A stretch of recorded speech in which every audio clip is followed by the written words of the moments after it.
नमस्कार दोस्तों, मैं अरुण कुमार शुक्ला और स्वागत है आपका हमारे YouTube channel vision academy Telibagh में।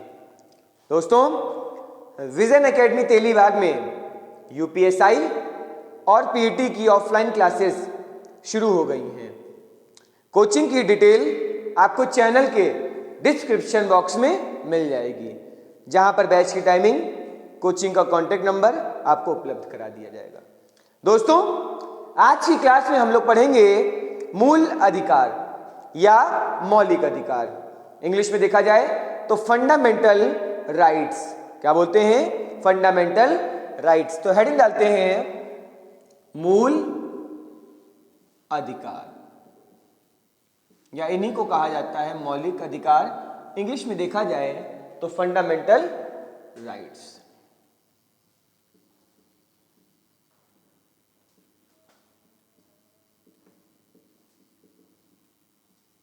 अगर मूल अधिकारों को देखा जाए तो भारतीय संविधान के भाग 3 अनुच्छेद 12 से 15 में इन मूल अधिकारों को दिया गया है। तो पहला क्वेश्चन यही से पूछता है कि भारतीय संविधान के किस भाग में मूल अधिकार दिए गए हैं। तो मूल अधिकार देखा है हमने, तो यहां लिख लेंगे भाग 3 अनुच्छेद, इंग्लिश में बोलते हैं आर्टिकल 12 से 35।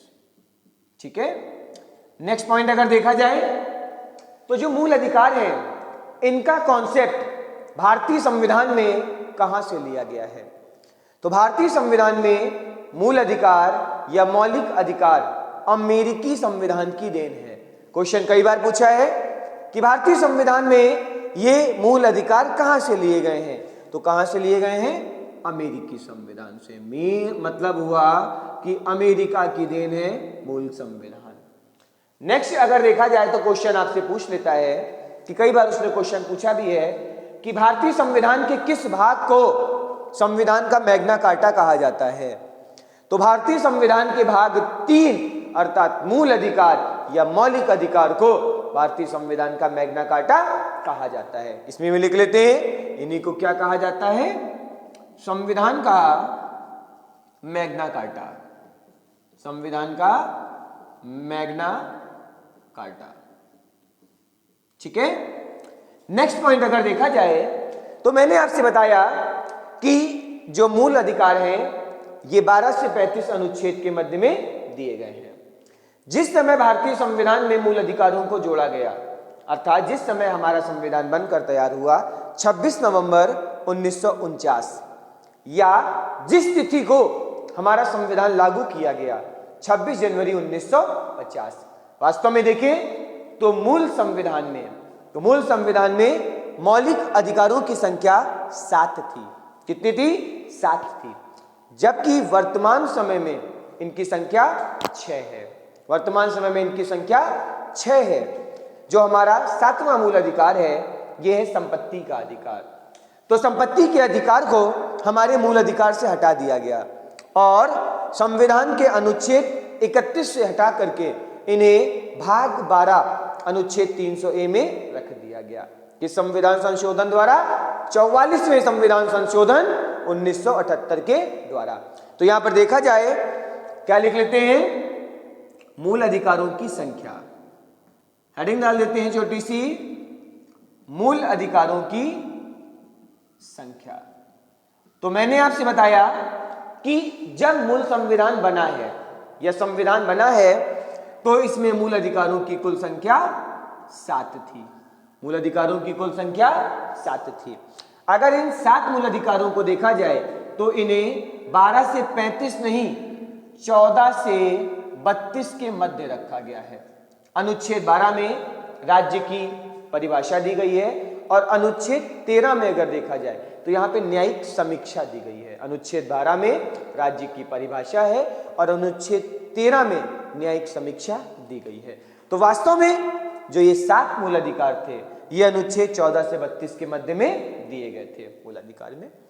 अब अगर देखा जाए मूल संविधान में तो जो पहला अधिकार है हमारा, इसे कहा जाता है समता का अधिकार। क्या कहा जाता है? समता का अधिकार। इसी समता के अधिकार को कुछ पुस्तकों में या कहीं पर समानता का अधिकार भी देते हैं, और इसका अर्थ होता है राइट टू इक्वेलिटी। क्या अर्थ होता है? Right to equality. तो भारतीय संविधान के अनुच्छेद 14 से 18 के मध्य दिया गया है समता का अधिकार, अर्थात कुल 5 ऐसे अनुच्छेद हैं, 14, 15, 16, 17 और 18। कौन कौन से? 14, 15, 16, 17 और 18। 5 ऐसे अधिकार हैं जिसमें समता का अधिकार या समानता का अधिकार दिया गया है। नेक्स्ट पॉइंट अगर देखा जाए तो जो दूसरा मूल अधिकार है हमारा, इसका नाम है स्वतंत्रता का अधिकार। क्या नाम है? स्वतंत्रता का अधिकार। भारतीय संविधान के अनुच्छेद 19 से 22 के मध्य स्वतंत्रता का अधिकार दिया गया है, अर्थात अनुच्छेद 19, अनुच्छेद 20, अनुच्छेद 21 और अनुच्छेद 22। इसको हम बाद में और डिस्क्राइब पढ़ेंगे और डिटेल से पढ़ेंगे, एक एक अनुच्छेद को अलग करके पढ़ेंगे कि अनुच्छेद 19 में क्या है, अनुच्छेद 20 में क्या है, अनुच्छेद 21 में क्या है, अनुच्छेद 22 में क्या है। अगर तीसरा मूल अधिकार देखा जाए तो ये है हमारा, ध्यान दीजिएगा यहाँ पर, पहला समता का अधिकार, दूसरा स्वतंत्रता का अधिकार। तीसरा जो मूल अधिकार है ये है शोषण के विरुद्ध अधिकार। शोषण के विरुद्ध अधिकार, और इसका वर्णन किया गया है अनुच्छेद 23 व 24 में। मीन्स भारतीय संविधान के अनुच्छेद 23 व 24 में शोषण के विरुद्ध अधिकार दिया गया है, जिसमें पहले अनुच्छेद में कहता है मानव के दुर्व्यवहार और बालाश्रम पर रोक, जबकि दूसरे में कहता है बालकों के नियोजन पर रोक। अर्थात कहां पर नियोजन? जहां पर उनका शारीरिक, मानसिक और बौद्धिक विकास बाधित हो सके। अगर चौथा मूल अधिकार देखा जाए तो यह है हमारा धार्मिक स्वतंत्रता का अधिकार। कौन सा अनुच्छेद है? धार्मिक स्वतंत्रता का अधिकार, और इसका वर्णन किया गया है संविधान के अनुच्छेद 25 से 28 में। 25, 26, 27 और 28। पांचवा अगर मूल अधिकार देखा जाए तो यह है हमारा संस्कृति व शिक्षा संबंधी अधिकार। पांचवा कौन सा है हमारा? संस्कृति व शिक्षा संबंधी अधिकार। संस्कृति व शिक्षा संबंधी अधिकार, और ये दिए गए हैं आपके अनुच्छेद 29 और 30 में। ठीक है।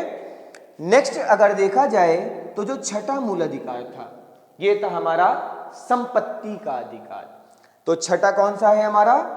संपत्ति का अधिकार, जो अब हमारा मूल अधिकार नहीं रह गया है। तो छठा मूल अधिकार था हमारा संपत्ति का अधिकार, और इसका वर्णन संविधान के अनुच्छेद 31 में दिया गया था। लास्ट जो मूल अधिकार दिया गया था मूल संविधान में, यह था मूल अधिकार नंबर 7, और इसका नाम था संवैधानिक उपचारों का अधिकार। तो नंबर 7 डाल देते हैं, संवैधानिक उपचारों का अधिकार। संवैधानिक उपचारों का अधिकार, और ये आपके दिए गए हैं अनुच्छेद 32 में।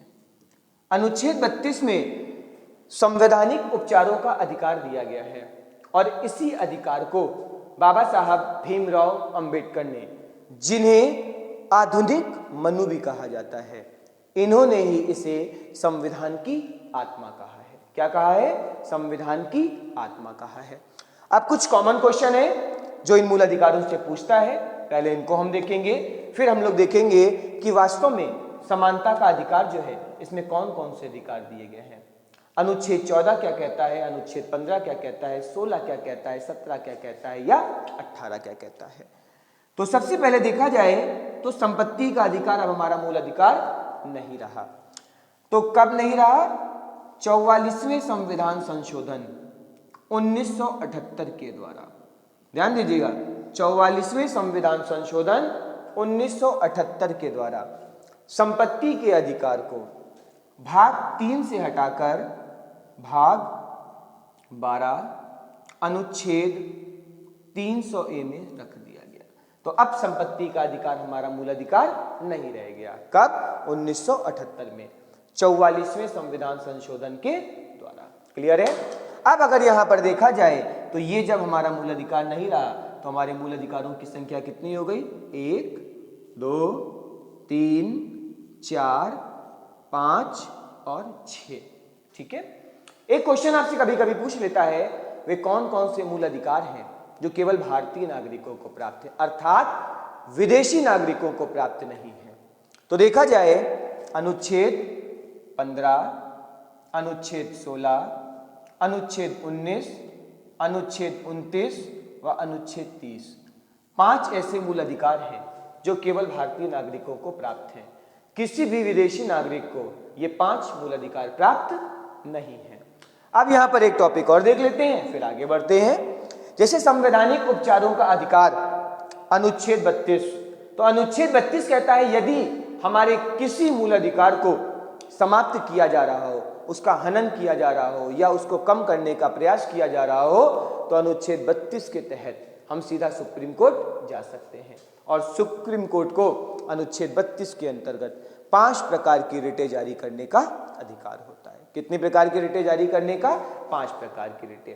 अगर इन 5 प्रकार की रिटों को देखा जाए जो जारी की जाती हैं अनुच्छेद 32 के द्वारा, तो इसमें पहली रिट जो है इसका नाम है बंदी प्रत्यक्षीकरण। क्या नाम है? बंदी प्रत्यक्षीकरण। दूसरी जो है इसका नाम है परमादेश। दूसरी कौन सी है? परमादेश। तीसरी है प्रतिषेध। तीसरी का नाम है प्रतिषेध। चौथे का नाम है उत्प्रेषण। चौथी है आपकी उत्प्रेषण। और 5वीं है अधिकार प्रक्षा। 5वीं है अधिकार प्रक्षा। अर्थात अनुच्छेद 32 के अंतर्गत भारत के सर्वोच्च न्यायालय को 5 प्रकार की रिटें जारी करने का अधिकार होता है। तो दोस्तों, आपको अगर आज का वीडियो अच्छा लगा हो और अगर आप नियमित क्लासेस करना चाह रहे हैं तो हमारे साथ लगातार जुड़े रहिए।